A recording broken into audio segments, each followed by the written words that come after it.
Good afternoon. Thank you so much for taking the time to join us today. My name is Breeyn Mack, and I am the Senior Director of Educational Content here at Teaching Strategies.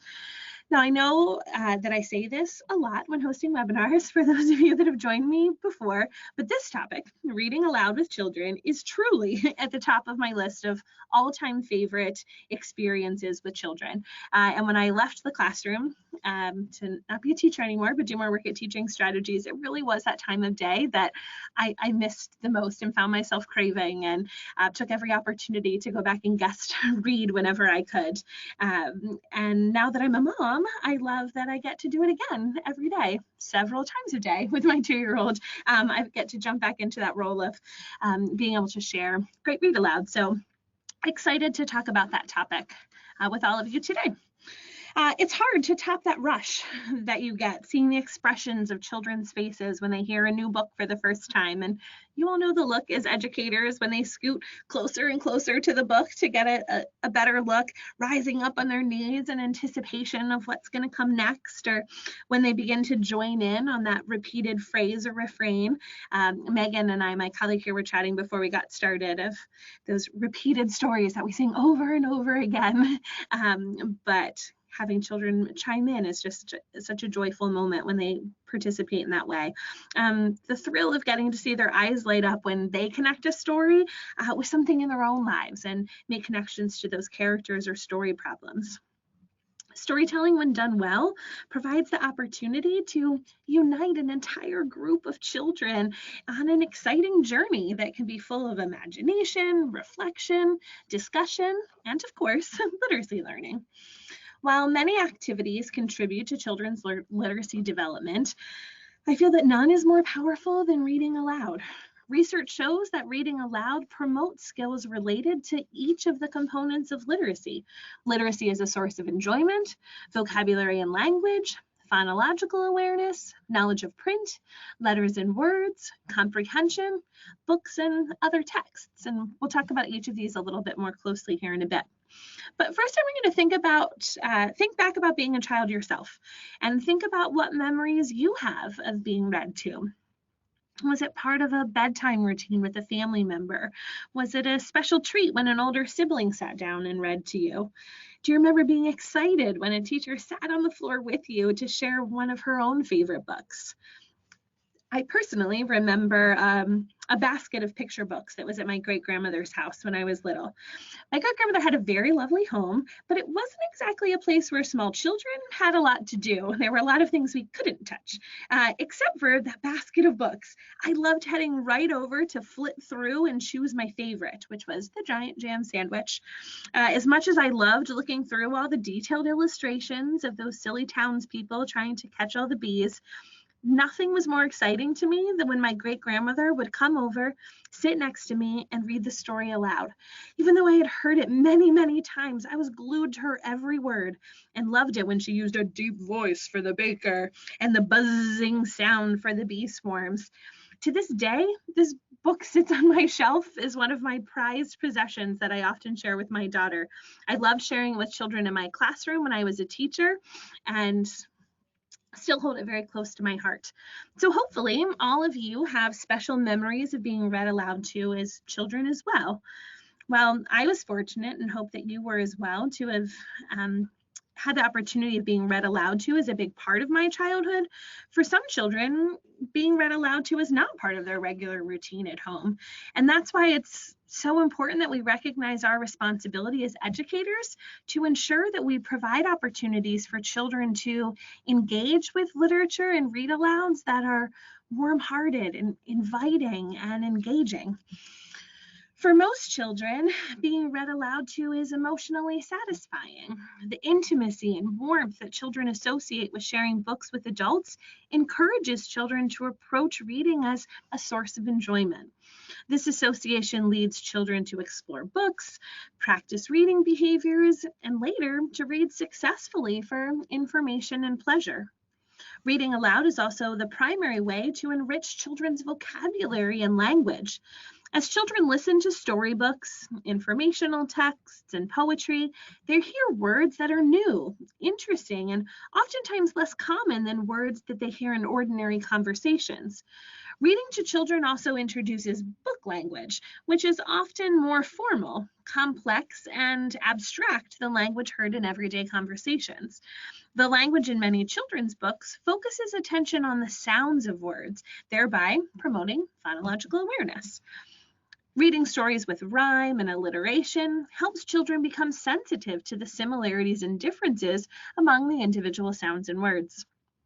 Some books that contain repeated and varied language patterns highlight and segment the sounds of words, and then that encourages children to begin to experiment with language themselves.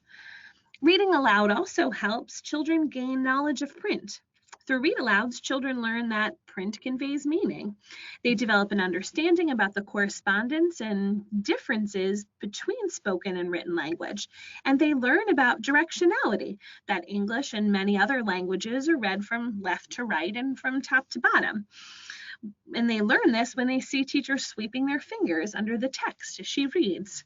They observe book handling skills, such as how to hold a book upright and turn the pages in order. Reading aloud also helps children understand that letters can be grouped together to form words and that those words have meaning.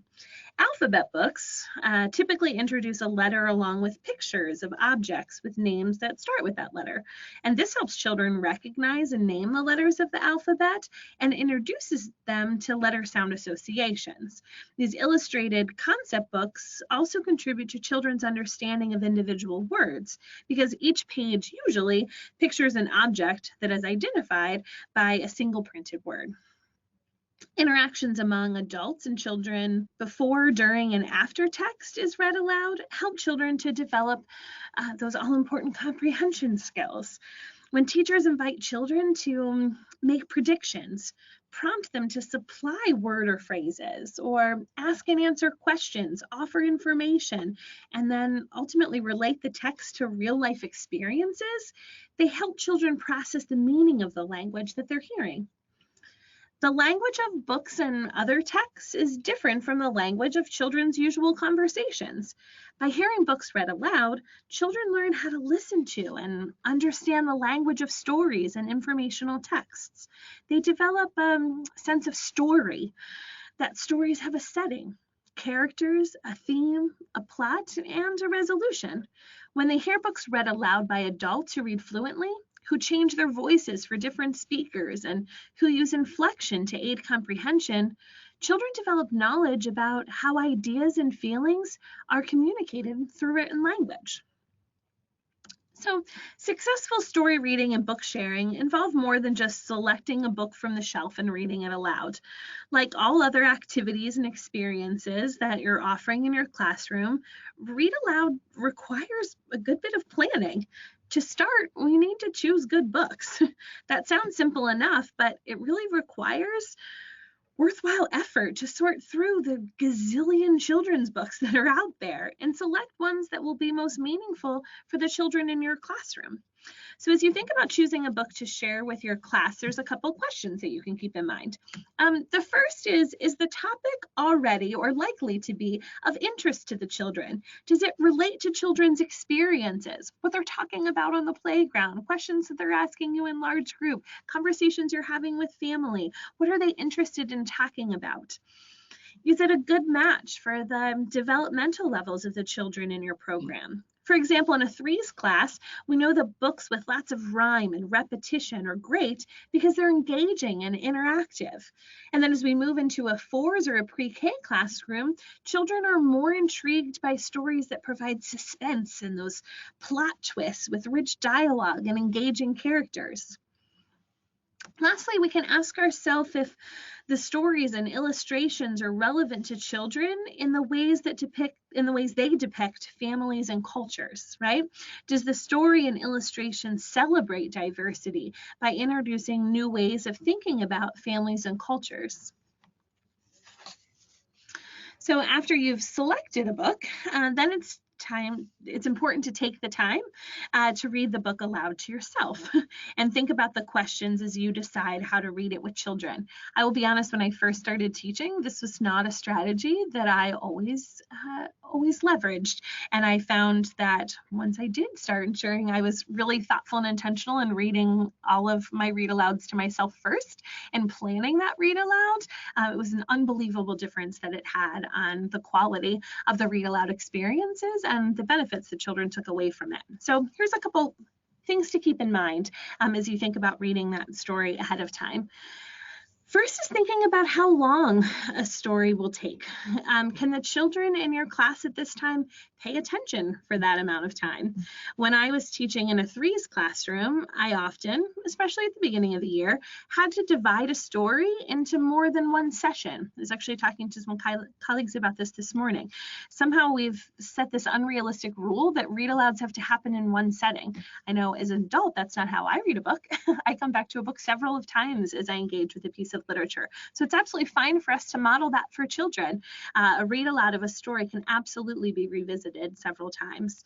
And then sometimes I would tell a shorter version of the story, right? Instead of reading every bit of text and dialogue in the story, I would simply take a picture walk through the book with the children, highlighting the main characters and talking about the illustrated events that were taking place. Next, we can ask ourselves, will any concepts or ideas be unfamiliar to the children in the class? And think about the best way to explain them. In particular, what vocabulary will you need to explain? And this happened with my daughter the other day. I have a 2-year-old, Lucy, and we were reading a book together, and the word nervous came up in the text of the book. And Lucy asked me what nervous meant. And in the middle of reading, it was a story I had not read yet myself. And I just said, oh, it means uncomfortable. This person is uncomfortable. So then later that morning, her sock was all bunched up in her shoe as we were getting ready to walk out the door. And she's telling me that her shoe is nervous. Her shoe is nervous because I had defined that word as meaning uncomfortable. And I realized, I chuckled to myself and re-explained what nervous meant and what uncomfortable meant. But I thought how I don't apply my own teaching strategies to my read aloud strategies with my daughter. If I had been sharing this book in my classroom, I would have done the prep work to read the story ahead of time and think about words like nervous that needed to be defined for children in a way that was developmentally appropriate, and would have landed on a definition that was being nervous is feeling scared or worried, and using words that children would be more comfortable with and would already be part of their expressive vocabulary. Next, we want to take a look at illustrations, and do they have any surprises or tiny details that, especially in a large group setting, that you would want to make sure you were pointing out to the children in the classroom? Thinking about how you can use sound effects, animal noises or sirens or gestures during the reading. How can you vary your voice to dramatize the different characters? What props, hats, musical instruments, puppets would help to enhance that reading? And then lastly, how can you encourage children to participate in the read aloud, right? Can they say the rhyming components of the story or join you as you read a refrain that's repetitive? Can they participate in a conversation about predicting what will happen next and answering thoughtful questions? In many preschool programs, teachers tend to share books with the entire class rather than with small groups or with individuals. So although sharing books with the whole class is absolutely an appropriate and engaging activity, it's a wonderful place to bring the classroom community together to have this shared enjoyment of literature. Sometimes questions and responses from children need to start to feel limited when you're pulled together as a large group because you don't want to interrupt the flow of the narrative. And children may become disengaged when they're not able to actively participate in the read aloud that's taking place.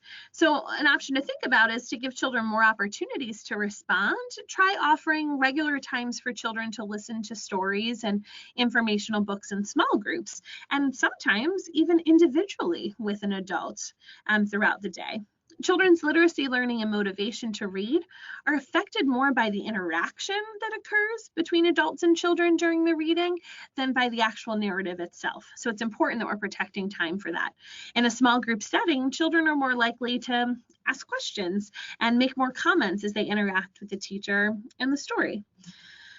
Young children thrive when they have consistent daily routines. Those routines are really important, and that you want to establish regular times of day for reading with children, especially as this becomes an anchor time of day for children to enjoy the connections that are taking place. So you may choose to start or end your day with a book. You might read to children after choice time to serve as a transition into what's coming next. Or we see in many programs, this is a lovely thing to do before rest time, to bring the classroom community together and start to shift the energy of the classroom as we head into rest time. And of course, you can, even after setting up this structure, can absolutely look for other impromptu times to read spontaneously, such as snack or outdoors, while still maintaining those regularly scheduled times of day. And then many teachers find that it's helpful to plan ways to signal periods of time for read aloud. So they might include singing a particular song, reciting a rhyme, or even one teacher I've seen puts on a special hat to signal to children that read aloud time is about to begin, to build that excitement. Once children have gathered, teachers help children to get ready to listen and respond by reviewing expectations for behavior during the reading. Especially at the beginning of the year, a lot of the children in your class might not be equally ready for group reading. So consider how long particular books take to read, which we've already talked about, and whether the children can pay attention for that much time. Some children will have had few to no previous experiences with books and may not be accustomed to listening to books read aloud, while others may become restless or distracted even if they are experienced. You can plan for these short read aloud times by using books that have bold illustrations and simple, predictable, repetitive texts. Other strategies include minimizing distractions during this time, right? So you can ask an assistant or co-teacher or volunteer to sit close to those children to help them focus on the book, or make plans to share books with children in smaller groups or individually in the library area. As children become more accustomed to reading routines, you'll be able to share books that are longer and have richer, more complex text. Next thing I want to talk about is creating the special place for reading. For reading to be an enjoyable experience for children, they need to feel comfortable, be able to hear the reader easily, and be able to see the pictures clearly. When you create an attractive library area that has soft furnishings and beautiful picture books and props for inviting lively interactions, it's the perfect place for reading with small groups of individual children. A task that I often ask teachers to do when I'm coaching a new program is to pay special attention on a particular day during choice time, how many children enter the library of their own initiative. So take a 15 to 30 minute period during choice time and be tracking that. And if there aren't many, or sometimes I'll learn not any at all, children that select the library area as a place to spend time during choice time, then it's time to reevaluate the library area and make it more inviting. We're actually going to host a webinar on this topic in December, where we'll dedicate the whole discussion on really maximizing and thinking about creating the most engaging and developmentally appropriate library area. But one other point to note here, when talking about the setting for read-alouds, obviously we've got our library area, but also thinking about that group setting when you're sharing a read-aloud in large group or even small group, thinking about ensuring that all children feel comfortable. This idea of everyone sitting crisscross applesauce in a circle, we know oftentimes we get distracted by redirecting behaviors instead of engaging in the read-aloud. So if children want to lay on their tummies or recline back a little bit, as long as they're being safe and kind and respectful to those around them, we want children to be able to lie and sit in a way that's most comfortable so they can focus their energy on engaging in the read aloud experience. Okay, so let's shift gears now to talking about introducing a story and lead into our strategies for repeated read alouds. So we know that reading aloud well is not a skill that always comes easily to every teacher, but it's something that absolutely can be developed over time. So we're going to take a look at a few strategies that can help both new and experienced teachers enhance your read aloud experiences. So as we discussed earlier, it's important practice, as I learned myself as a teacher, to read the book before you read it aloud to children. Become very familiar with the language, characters, and plot. It's a great idea to write questions and reminders on sticky notes and actually stick them on the appropriate pages throughout the story so that you'll know when to pause and prompt the children's thinking or offer vocabulary or ask an open-ended questions. This isn't something we have to memorize as educators, but we can put those supports right within the book to help us navigate those conversations. And then we want to introduce the story, get the children's attention and help them focus on the book. Read the title and the names of the author and illustrator, discuss this cover, talk about what the book might be about, suggesting things for which the children can look and listen. We're giving them a reason to listen to the story. Explain how the story is related to familiar feelings or a recent experience. You might want to share an object that's important in the story. And when the book is related to what children are currently studying or investigating in the classroom, explain how. Help them make that connection before the story's even begun. And then while reading, we want to use strategies that hold children's attention and provide information about the books in print. So use your voice and facial expression to make the characters and their experiences come to life. Change or define words to help the children understand the story. Stop and talk about the pictures, answer questions, discuss what might happen next, and think about what the characters might be feeling. Answer the children's questions if they're related directly to the book, and then save other questions and comments for later. Run your fingers along the text to follow as you're reading. You can pause momentarily at the end of sentences. You can invite children to join in with repeated and predictable words, phrases, rhymes, and refrains. You can discuss interesting words and ask children what they think they mean. And then lastly, you can call children's attention to words that rhyme or have sounds like those in other words that the children already know. And then after reading, we want to discuss the various aspects of the story and invite children to participate in the follow-up activities related to the read aloud. So we want to ask the children to react to or share their opinion about the story. We want to briefly summarize the story, right? So we'll talk about the characters, the setting, the theme or problem, the plot, and then ultimately the resolution. We want to continue to help the children make connections between the story events or characters and their own lives. We want to discuss or clarify new words and phrases within the story. We want to encourage the children to respond to the story, inviting them to draw, write, in the art area after the read aloud, or reconstruct or retell the story in dramatic play or the library area, or even out on the playground. We want to explain that the book will be placed in the library area or another interest area and encourage the children to explore it more after we're outside of our read aloud experience.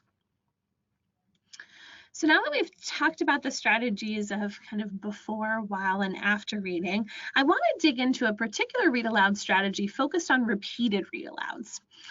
So repeated interactive read alouds are a research-based approach to helping young children develop comprehension skills while also expanding their listening and speaking vocabularies. So now that we've discussed overall best practices for providing meaningful read-alouds, we can discuss the strategies related to repeated read-alouds. So Leah McGee and Judith Schickendance are literacy experts who have conducted some really powerful, interesting research on reading aloud. They found that teachers can enhance children's oral vocabulary, development, critical thinking skills, and listening comprehension by using these strategies listed for you here. We can model higher level thinking about why characters think, feel, and act the way they do, and predict what might happen next. We want to comment during a read aloud. So for example, you might say, "Oh gosh, look, the grouchy ladybug looks angry. Look at her face. It It's probably that she's feeling hungry. Maybe that's why it wants to pick a fight. Or grandmother must really love her family. She doesn't have a job, but she still finds a way to help Rosa and Mama save money to buy that chair. These comments help children to make those connections and understand better the why behind characters' feelings and actions. We also want to ask thoughtful questions about characters and the story events. So when reading The Three Little Pigs, how hard do you think the wolf knocked on that first little pig's door?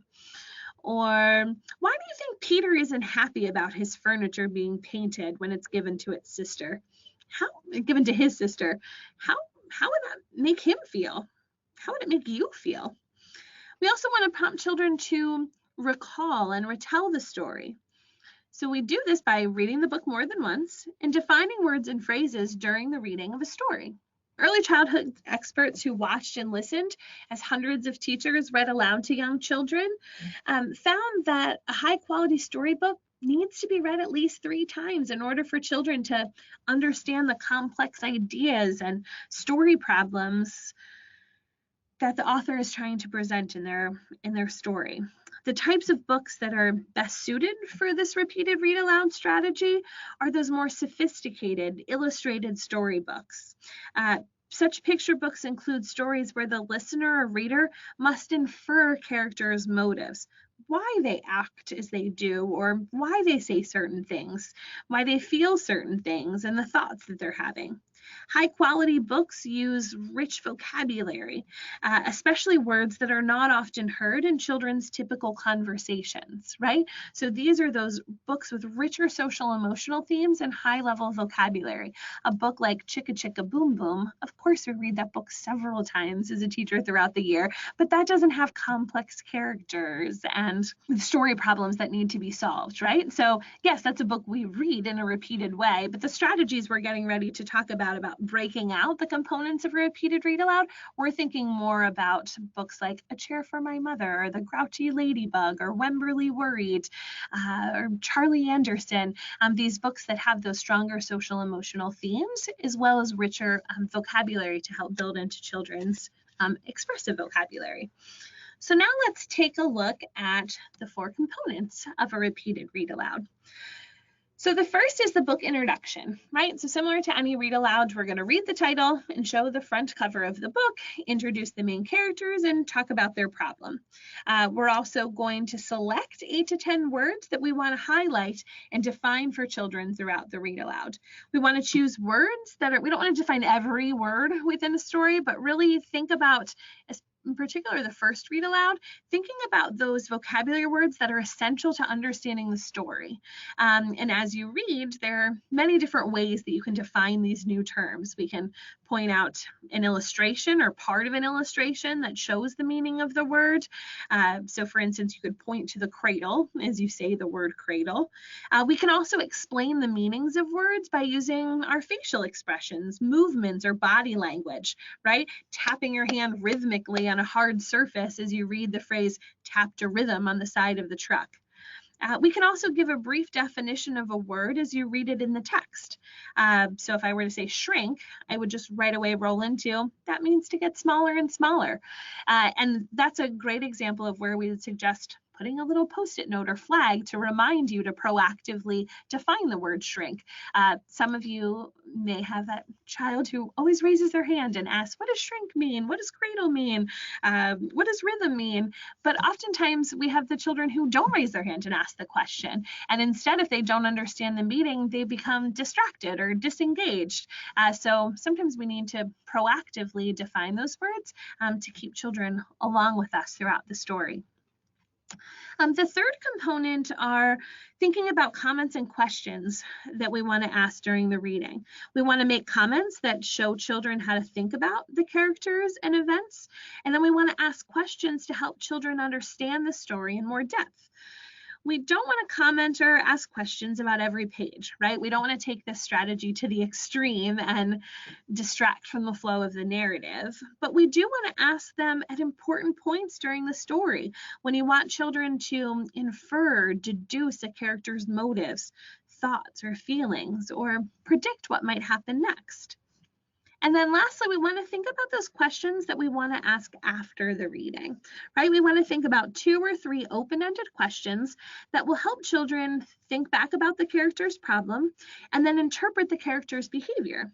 So for example, in reading The Grouchy Ladybug, we can say the next time the ladybug feels grouchy, what do you think that it will do differently?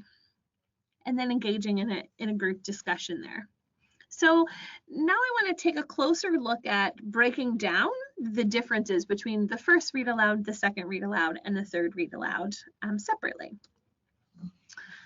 So during the first read aloud, you want to focus on the main character's thoughts and actions. So after telling the children the title and the names of the author and illustrator, tell them the names of the characters and hint at the problems that those characters will face. So during the reading, use the techniques that we've already discussed earlier to define the words you chose to highlight, comment about what the main character is doing, thinking, and feeling, and your comments will encourage children to interpret the story. That is to extend their thinking beyond the literal details of the story, right? So for the first read aloud, try to comment more so than ask questions, right? Just for that first read aloud. You're modeling higher level thinking about the characters and their actions when you do this. After you finish reading the story, then pose those after reading questions and be prepared to help children to answer them after this first read aloud. So for instance, after reading, you may say to the children, Henny Penny's worrying led her to make some foolish decisions. What foolish decision did she make? What would you have done if you were Henny Penny? The second read aloud, right, should occur 1 or 2 days after the first read aloud. So that was actually a question we got early in the webinar. Is this repeated read aloud? Is this all within 1 day? Definitely not. Your repeated read alouds are spread out over a good week and a half. So first read aloud happens, then 1 or 2 days later, we're engaging children in the second read aloud. So it's 1 or 2 days after the first read aloud. We're still going to include those same 4 major components we talked about earlier. While the book introduction, questions, vocabulary, and after reading questions are similar to those of the first read aloud, this time they should guide children to slightly more advanced thinking and language use themselves. So before reading, help the children recall some of the ideas that were introduced in the first read aloud. So for a second read aloud of Henny Penny, I may begin by saying, boys and girls, today we're going to read Henny Penny again. You may remember that Henny Penny is a foolish hen who always worries. One day, something falls on her head and it worries her a lot. Remind me, boys and girls, what was it that falls on her head? What does that make her think and do? Also, help children to name the characters and state the problem before you begin reading the text, right? So during reading, that's when you can ask questions about the characters, and comment is necessary to help children understand the characters' behaviors, thoughts, and feelings. So for instance, with Henny Penny, I could say, I think Foxy Loxy's plan for getting Henny Penny and her friends to his den is very smart and clever. How do you think he knows it will work? As you read, continue to define the words that you chose to emphasize, but this time add more verbal explanation for the words that you're looking to define during the first read aloud by pointing to illustrations or by dramatizing it in a different way. When you're finished, again, you'll want to pose those after reading questions. And I think you'll find that the children are better prepared to answer questions the second time, and you're helping them to develop their answers more fully. And then that third read aloud should occur within a week of the second read aloud. So at this point, children are better prepared to reconstruct the story with your support. So I often say the third read aloud is a lot less teacher talking and a lot more children talking. Children are better prepared to reconstruct the story, and you can even invite 2 or 3 children to identify those main characters and talk about the problems that the characters face and have them lead that discussion. To assist children in reconstructing the story, we'll want to show illustrations and ask prompting questions. Well, what's happening here? Or what happens next? We want to prompt children to provide more information by pointing to the illustration of a character and asking questions such as, what is he thinking of? Or what is she feeling? When children think critically about these questions, they're not merely just retelling a story, they're reconstructing the story in a way that demonstrates their comprehension and understanding of story events and characters. This is such an important goal for us in the preschool classroom, right? Is obviously retelling a story is an important skill set, but only when children can really reconstruct a story for us and talk about a character's motivations and feelings can we really set them up for the future strategies and skill sets that they'll need to be able to comprehend more and more rigorous texts as they continue to engage with literature. We want to encourage children to use that vocabulary that we had introduced. We want to encourage them to use that vocabulary as they explain what's happening in the story and the illustrations. We want to further emphasize some of the words by using them in context that's familiar to the children, but is maybe not directly related to the story, right? And that third read aloud is when we can really apply this vocabulary in context to other areas of the children's lives. You may read some pages of the book between children's reconstructions so that you're keeping that pace lively and interesting, but really make sure that you're maintaining the focus on children's explanations of the story and why those events occurred in the third read aloud. And then, just like we've always done, we're still going to pose those after reading questions and help children listen to each other's responses to facilitate the discussion. The 3 read aloud approach enables you to introduce books with more complex storylines, right? You can introduce rich vocabulary in meaningful ways and scaffold children's literacy and social emotional development. So for those of you that are familiar with the creative curriculum, you'll see that these strategies that we've been talking about are what are used to inform our book discussion cards that accompany our preschool and kindergarten curriculums. So in our book discussion card is that where we're providing that guidance for before reading, while reading, and after reading. So you could, from the strategies we've talked about, you could create your own version of a book discussion card, right? As you look to think about what's the best way to introduce characters and story problems, discuss that vocabulary using gestures and dramatizing, and describing what's taking place, and then after reading, really asking those follow-up questions and mapping that out for your first read aloud, your second read aloud, and your third read aloud. Again, keeping in mind, you can even see here in the visual that third read aloud is a lot less teacher talk and is more and more setting the stage for children to lead the discussion and share their reconstructions of the story. So each of these cards provides that specific guidance and examples of questions and comments that support that discussion. And then the last piece to be thinking about highlighting, we talked about earlier, were these age-appropriate definitions of important words. So really thinking about before your read aloud is thinking through what are the developmentally appropriate definitions of the words that will help children to understand it. Those of you that have heard me talk about read alouds before, I share a story when I was reading a book about wash and dry in our collection. The word delicate was in there. They were sorting clothes and a child asked me what delicate meant, and I quickly said, oh, it means that it's fragile, right? But as a classroom of 3 and 4-year-olds, they didn't know what fragile meant either, right? So if I had pre-planned for the read aloud and really thought about how I would define the word delicate to a 3 or 4-year-old, is that it's something that's easily torn or broken. And that's something that we can apply to delicate fabrics that we were working in our clothes study. So it's important to think through these words ahead of time as you're planning for your read aloud, so that, as we talked about the strategy earlier, proactively define those words for children in the classroom. And then the last piece is really thinking about the social emotional concepts. As we mentioned, the books that we're using these repeated read aloud strategies for are going to be those titles that have rich social emotional themes in addition to the rich vocabulary. So really thinking about what are those rich social emotional themes that are being addressed in this particular title, and how can I use that to foster conversations that will support social emotional development in the classroom.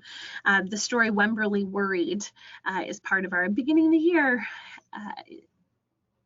guidance in the first 6 weeks of school, but it's a book that I think many of you are likely to be familiar with. But Wemberly is very worried about starting school. And when you use the repeated read aloud approach, a character like Wemberly almost becomes that 19th child in the classroom. We've read this book 3 times at minimum. We've talked about her on the playground. We've referenced her at snack time when we're introducing ourselves to somebody new at the beginning of the year. We kind of use Wemberly to talk about some of the feelings that we're having ourselves in that beginning of the year. So in those first 6 weeks, we're reading Wemberly 3 times. We're learning the vocabulary. We're getting those social emotional concepts of making a new friend and some of the emotions and feelings associated with beginning the year. But then fast forward to February and we've got a new child that's starting in our classroom.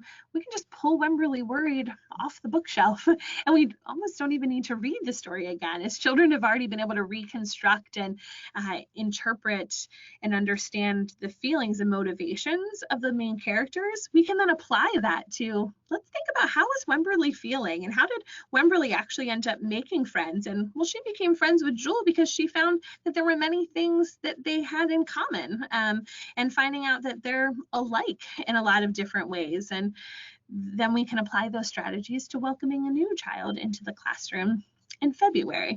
So when we can use these characters to help facilitate some of those discussions, it's a great way to foster not only literacy development, which we've spent a good bit of time talking about, but also the social emotional development that's so critical at this age as well. So we'll just kind of wrap up by reiterating that what you already know, that reading aloud is such a critical part of early childhood education. And when we can make read aloud sessions developmentally appropriate, right? So it's age appropriate, meeting the individualized needs of every child in the classroom, and also being culturally responsive and inclusive of your local classroom community. So we can make these read alouds developmentally appropriate, engaging, and really interactive. We're not only scaffolding children's literacy development, but we're also encouraging this love of language, written and spoken, communication, and ultimately the art of storytelling. So I'm going to stop there for a minute and jump to our question box. Someone's asking if there's that list of books that are perfect for the 3 read aloud concept. So no, there isn't the magic list of books. We have a collection of books within the creative curriculum. So in our initial version of creative curriculum, I think there were 22 of them that accompanied our first 6 teaching guides. But I think what's more important than the magic list is just that comfort level with what are how do you select a book that lends itself to effective repeated read aloud. So I think it's really thinking about books that have those rich social emotional themes to them, that have characters who are demonstrating strong feelings and motivation, and that there's a story problem to be solved where we can talk about a character's approach to solving that problem, their persistence when maybe they don't solve the problem the first time and they revisit it. We really want this repeated read aloud to be a place where it's not just very simplistic steps to the story that children are retelling, but that there's the opportunity for them to make inferences into the character's feelings and emotions, so that they can connect it back to their own experiences and make some of those richer connections. So one question here is talking about in a family childcare setting where you've got children of multiple ages that you're interacting with. So I think here is where it's important, where we may have a 16-month-old, a 3-year-old, and a 4th grader that you're engaging with. I think it's important to think about what are those unique read aloud strategies that can be helpful for each individual child. I don't know if that makes sense. Let me rephrase that. Thinking about the read aloud strategies that what you want to use that are developmentally appropriate for each of those ages. So for instance, that young infant that you may be caring for, right? We know a great strategy for young infants is using more of a sing-song sort of voice in what you're reading, and having kind of a rhythm to what you're saying, and making that eye contact and being affectionate as you're reading. So you may be reading a title that's homework for your fourth grader, but you could still be holding and nurturing that infant and tell the fourth grader, I'm going to sing this in kind of a sing-songy voice as we're reading it, but that you're using a strategy that could help engage both children in the read aloud. I also think in the family childcare setting, benefiting from having some of the older children read to the younger children. I know as the oldest sibling of 5, that was one of my favorite things to do, was take on those voices and facial expressions and dramatize this reading. So to be able to invite some of the older children to engage in facilitating the read aloud with some of the younger children, I think might be a beneficial strategy in those very widely mixed age groups. And I'll just remind folks that, oh, there's a whole bunch more, that question box is where they can post those in.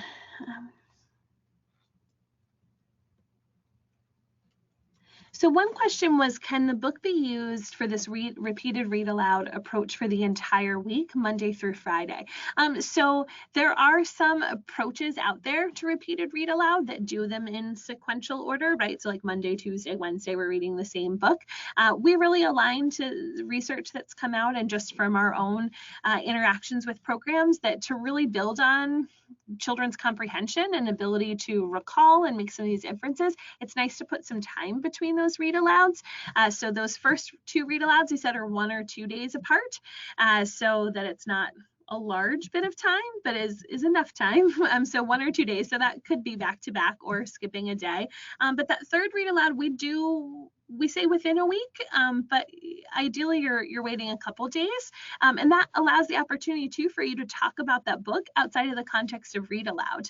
I always suggest for teachers I'm coaching to take the book discussion card, which is our read aloud component to the creative curriculum, and clip it on their clipboard or put it on their teacher board to that vocabulary page, just so that outside of read aloud, but while I'm walking down the hallway, while I'm out on the playground, while I'm having family style lunch, that those words are more front of mind for me to be using those vocabulary in the context of other settings. That makes that third read aloud that much more meaningful when children can make connections back to other times outside of the read aloud when they've talked about the vocabulary or those characters' motivations or feelings.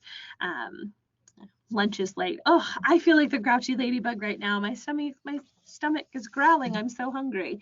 Being able to just make those informal connections back to the book that you're reading.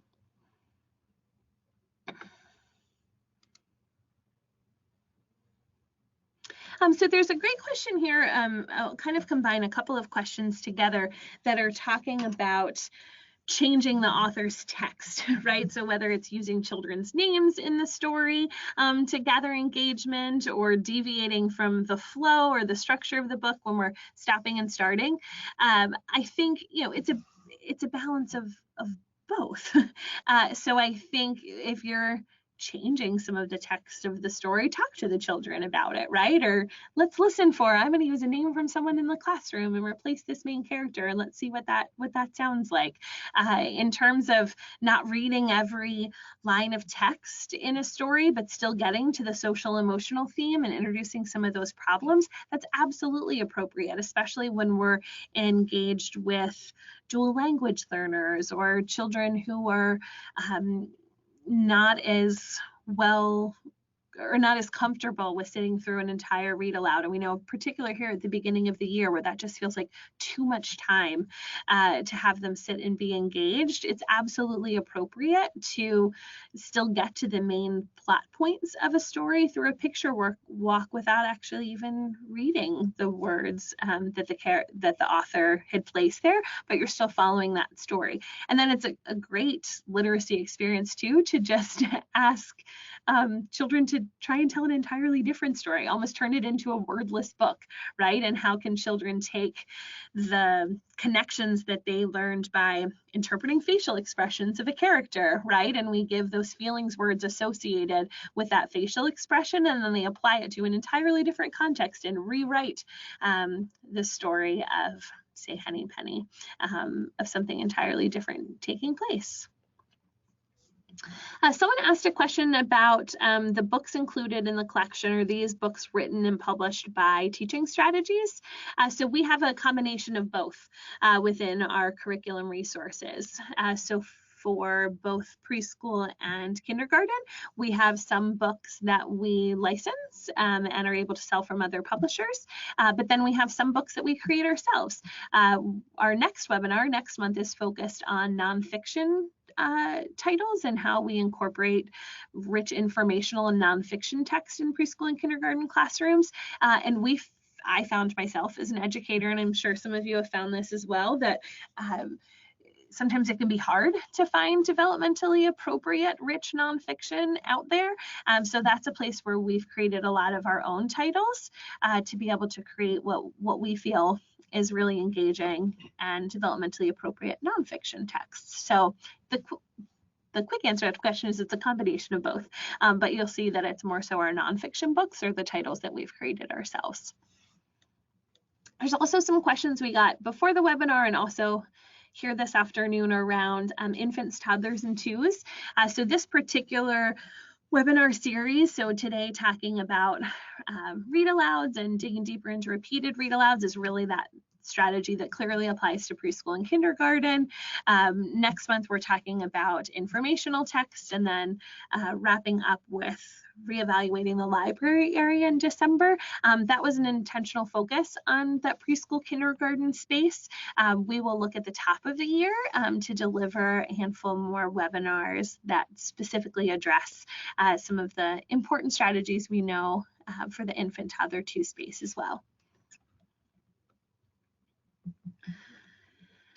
We've got a question about a very busy 3-year-old who doesn't enjoy sitting through an entire book. Is it okay to read the story again the next day or the same day? Absolutely, right? So this goes without saying for any strategy we offer at Teaching Strategies, and our webinars or our solutions. We offer some of the best practice strategies that research supports and that we've seen be successful in programs. But at the end of the day, you know the children that you support. This is a classroom community that you're building with children, and your ability to be responsive to each individual child in your classroom is absolutely yours, right? So some of the strategies we talked about earlier, if you've got a child who really doesn't mirror the rest of the classroom and their ability to engage in a read aloud, there's a couple different things I would try. One is, can you get another copy of the book for that child to sit and follow along with? Perhaps that kind of anchor of having the book in their own hands that they could follow along with. Having a co-teacher or assistant teacher sit a little closer to them and kind of be that human anchor to keep them engaged. Or perhaps there's something else in the room. I know when I was doing read-alouds, oftentimes that's when my co-teacher was setting up for snack in the morning. And if it truly is that child is not benefiting from the read-aloud and is perhaps distracting other children from benefiting from the read-aloud, maybe that child goes to support Miss Nicole in setting up for snack. And then after snack is done, me or Miss Nicole sits with that child and one-on-one during choice time are able to read him that story, along with maybe 1 or 2 other children that come over to join us. It's important that each child is benefiting from what's happening in the read aloud, but that doesn't mean that every child has to do it the same way and at the same time. I got one question that's completely unrelated to preschool or kindergarten, but was just asking about ways to motivate older children to read more. And I would say just really exhaust every option to find read aloud book experiences that reflect their interests. I know when I taught 5th grade, talking to families at family conferences, we just want children to be reading. So really exhausting, is it comic books? Is it informational text? And to get to that component of literacy that's driving it as a source of enjoyment, we have to make sure before we can get to rich understanding of some of the other concepts, we've got to just kind of get that buy-in and interest and engagement in reading itself. So I want to thank you all so much for your time this afternoon. I know how unbelievably busy you are, and thanks for the great questions, and look forward to hopefully checking in with many of you next month when we dig a little deeper into strategies for incorporating rich nonfiction and informational text into your literacy program. Have a good afternoon.